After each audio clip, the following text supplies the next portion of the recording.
Yesterday, we talked about the Fidelity 500 Index ETF.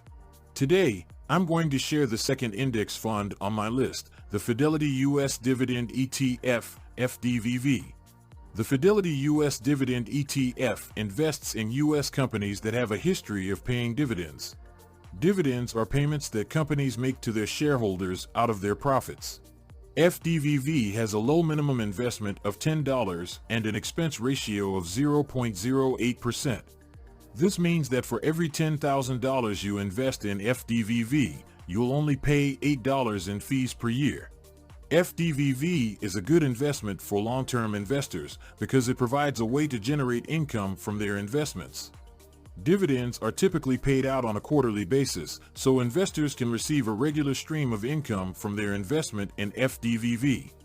Stay tuned for tomorrow's video, where I'll share the third and final index fund on my list.